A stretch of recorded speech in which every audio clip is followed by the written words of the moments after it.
luck, so I began heading in the Soul Sand Valley direction while stealing all of the bone blocks I could for bone meal to drown my villagers in more carrots. And then I saw it in the distance, the love of my life, an easy to access close nether fortress, mostly located inside of a Soul Sand Valley. Literally the perfect fortress. I could get blaze rods, nether wart, and wither skulls here. So I continued heading over towards the fortress while placing a path of torches for easy access back to the portal until I had the chance to bridge on over, and the second I got into this place, I was met with the cavalry of wither skeletons. That, after killing, unfortunately did not drop me any skulls. After taking them out, I made my way over to the easy access nether wart staircase where I borrowed myself a lifetime supply, and after that I continued on exploring the different hallways while looting each chest that I could find. And these chests actually turned out pretty good. I kept on finding more nether wart, more saddles for horses, and inside one of them was 3 fresh and never frozen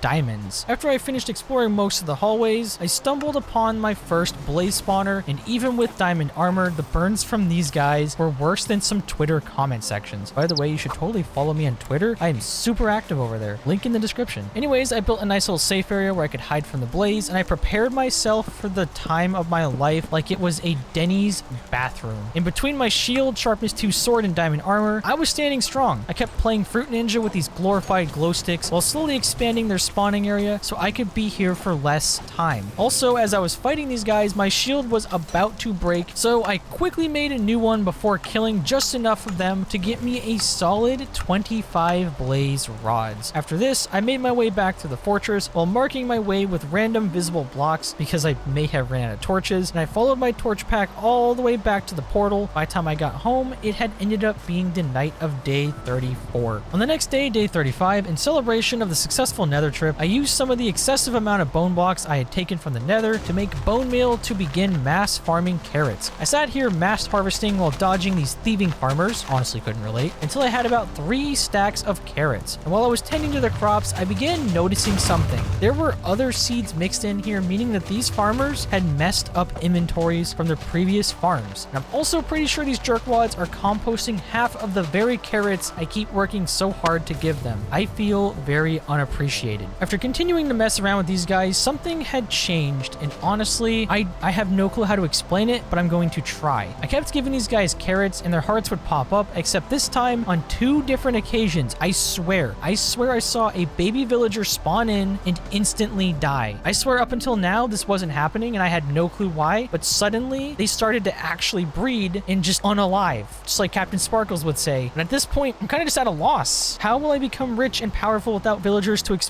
befriend? So I began trying to find solutions online, and honestly I had some ideas. This world was acting weird after I left the spawn area. At first there were tons of villagers, but now there's none. So I was thinking maybe the world's friendly mob cap was full, so they couldn't keep breeding, or the game rule for mob griefing was off, which I kind of doubted because creepers were still destroying blocks. But either way, I didn't know what to do, and the sun was starting to set. So just like the Becky villagers that didn't want to smash, I went to sleep. The next day, day 36, I had a genius idea. I emptied out my inventory and I began following my compass back to spawn because I wanted to test out my theory of what was going on with this world. While heading there, I stole any hay bales, carrots, etc. that I could, and of course I robbed each blacksmith of their worldly possessions before I started to see more villagers. By the time I was almost to spawn, it had become night and everything made sense now. There were animals, including cows, sheep, horses everywhere, along with tons of trapped steppe villagers and whatever was going on at this little rave right here. While here, I crafted some boats and I trapped some zombie villagers inside of them so I could maybe cure them in the future until I was raided by this massive storm of zombies. These guys were everywhere and they managed to get me super low on health before I pulled out my trusty Uno reverse card and I clapped all of their cheeks. One crisis averted. Now I had to figure out what to do about this mess of villagers. I was thinking about,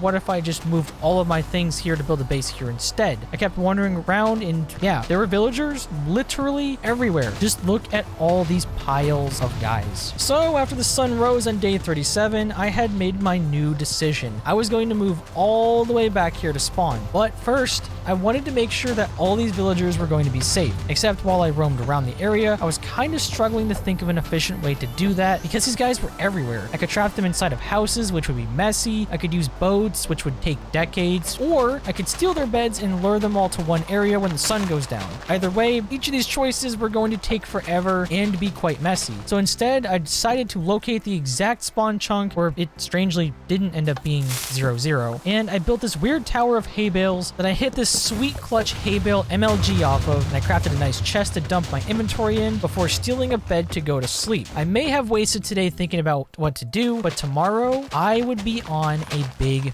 mission. Day 38. After waking up, I immediately booked it back towards my base to begin moving over all of my loot. As long as I wasn't near the spawn chunks at night, no mobs were going to spawn to eat my villagers because mobs only spawned near the player. Anyways, while on my way back, I stopped to find out this iron golem had executed one of my zombie friends on the spawn Walking Dead Daryl style. What a Giga Chad move. After witnessing that literal crime, I kept on moving towards my house. This process took most of the day, and while at it, I was thinking of this genius plan to make this one-time trip by making a villager into an alchemist to trade with ender pearls, so that way I can make Eyes of Ender and craft an ender chest for extra storage back in my base. With this new plan in my head, I kept moving on while of course stopping at any new blacksmiths I found along the way, and one of them ended up having a juicy 2 diamonds inside for me to borrow. Shortly after stuffing those diamonds into my grubby inventory, I arrived back at the swamp biome near my base, and while walking through here, I stumbled upon the only villager left near my house that I had trapped a while ago, and he just so happens to be the perfect candidate to become my alchemist. But first, I went back to my base to see exactly how many items I absolutely needed to bring with me. It was safe to say that I was definitely going to need that ender chest because I'm a hoarder. So I grabbed a brewing stand and I went back to that villager to begin doing capitalism with him. I leveled him up until he no longer wanted to trade for emeralds, and the sun had begun to set, so quickly I headed back home to sleep so I could finish trading with him and be on my way by the end of the next day. I sound like Dr. Seuss. For day 39, after the sun came up, I booked it for the alchemist, and upon checking his trades, he still refused to refresh. The only thing I could realistically trade with him at this point was glass bottles. So I went back to my base again and made myself a shovel so I could begin gathering sand. I grabbed about 48 sand and I popped it all into the furnace before heading back to check on him again. And this time, what do you know, he actually decided to work. I traded with him for more glowstone until he leveled up, and he didn't get ender pearl trades. In Java editions, they have a 2 out of 3 chance to sell ender pearls, and this guy didn't. So at this point, I was debating if it was even worth wasting my time or if I should just make more than one trip. I began running around desperately looking for any signs of life while listening for any villagers going "Har." I could hear, which of course I had no luck at. So I guess it was on to plan C. I went back to the alchemist and he magically disappeared. I have no clue what happened. I'm hoping that maybe with one less villager in the mob cap, my villagers could make 1 baby. Was that too much to ask for at this point? I went back home and they all had hearts, but once again, nothing. So apparently, yes, I was asking for way too much. But then I had yet another idea, plan D. At this point, I should just get a fridge full of magnets of each letter of the alphabet and list a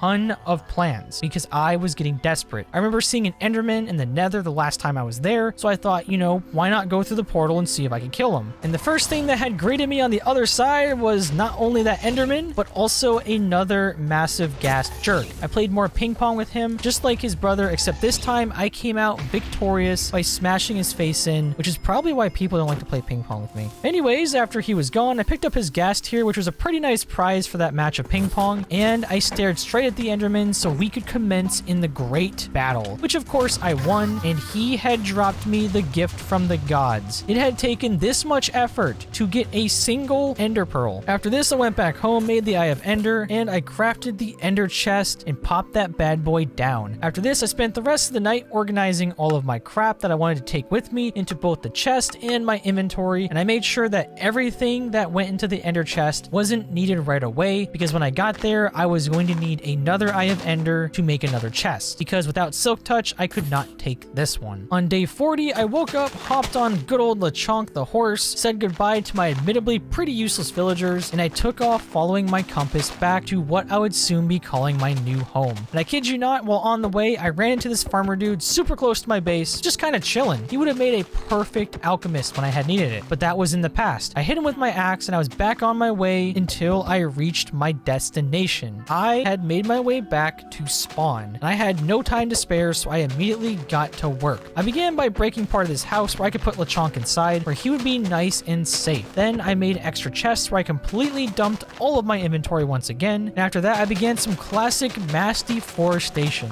My first set of goals for this place was to clean out all of the trees, so that way it could be a lot safer with less mobs that would spawn, and hopefully I could also use all of that wood to then build some kind of miniature kingdom. I spent the rest of the day mining tree after tree until I got this great idea to make some fences so I could fence in the area under the nearby hill that I could use to trap as many villagers as I could get. I was going to grab tons of beds from each of the houses nearby, place them in this little area, and then each night they would all just kind of run in there and trap themselves. I began by stealing 2 of the beds, and I trapped 1 villager before going to sleep myself so no mobs could spawn in and surprise me the next day. For the next days 41 and 42, I stuck to my mission of making this place safer. I spent the entirety of these days chopping down more and more trees while also clearing random clutter off the ground, and I broke into every house I could find nearby to steal the beds in the hopes that I could lure more villagers into the trap every time night had fallen, which honestly didn't work out that well because there were just so many beds overall that the villagers just kept finding new ones and nobody really wanted to listen. My other option at this point would be to use boats, which would be very difficult with all of the terrain,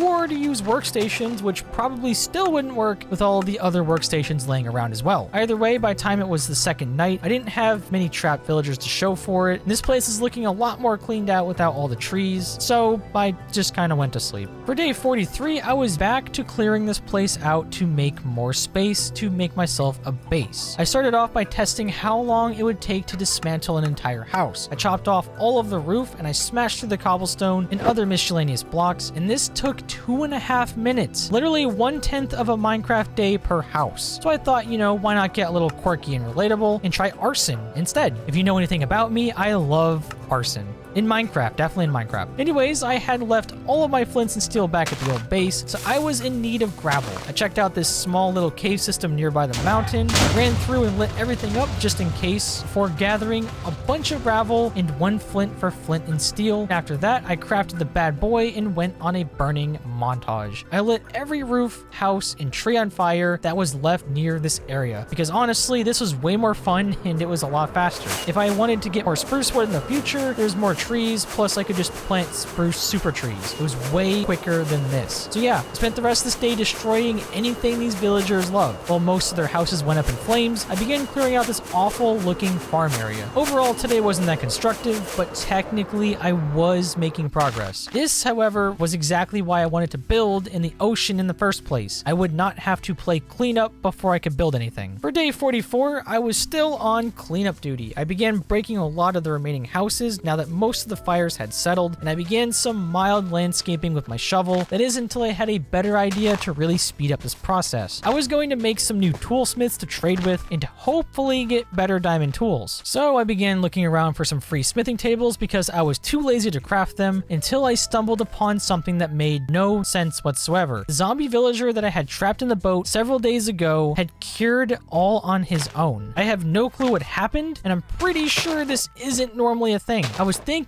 maybe it had something to do with his data pack, but I didn't really know. Anyways, since this guy had technically been cured, I was curious to see if he would have discounts. So I went back to my loot stash to craft some smithing tables, which I didn't want to do in the first place, and I placed one down near him, and he just refused to take the job. I went back to my stash to get supplies to trade in the meantime, and the sun had begun setting, so I went to bed before he became a zombie's lunch. For the second time, I guess. So on the next day, day 45, I went back, and he had become a toolsmith. I used the remaining emeralds and iron that I had to trade with him enough to unlock his first item, an efficiency 2 diamond axe. It wasn't the best item, but I mean, efficiency 2 was far better than no efficiency at all. So I used my last emeralds that I had to buy it. And now I was having a new problem. I was out of emeralds. So instead of continuing to do super inefficient trades like I have been for the first 40 days, today I was finally going to start infecting zombie villagers so I could truly exploit them in the most capitalistic way possible. And if I was going to do that, I was going to need two things to make the splash potions a weakness that I was going to need. I set out to find sugarcane first because up until now I haven't grabbed any, and boy was I regretting that, because these villages made sugarcane spawns super sparse. I finally ended up finding some by a small lake that I stole for the sugar I needed for the potions. After this, while heading back home to hunt for spiders, my second ingredient, I conveniently heard the sound of a bunch of them coming from underneath this small farm. I dug down until I struck a cave system that only had one spider inside that did not drop his eye. However, while I was down here, I did scoop up a nice 28 more iron, since even iron was kind of rare in this world. By the time I left the cave, it was now night, so I ran around in a hunt for spiders, and with all of the torchlight these villages provided, mobs were very uncommon. I killed a few spiders, and only one of them actually dropped the spider eye that I needed. I kept hunting afterwards for more, but I didn't really have any luck until I gave up and went to sleep for the night. On day 36, I woke up and began digging a small dark area into the side of the cliff near my villagers in the hopes that some zombies would spawn in here so I could trap them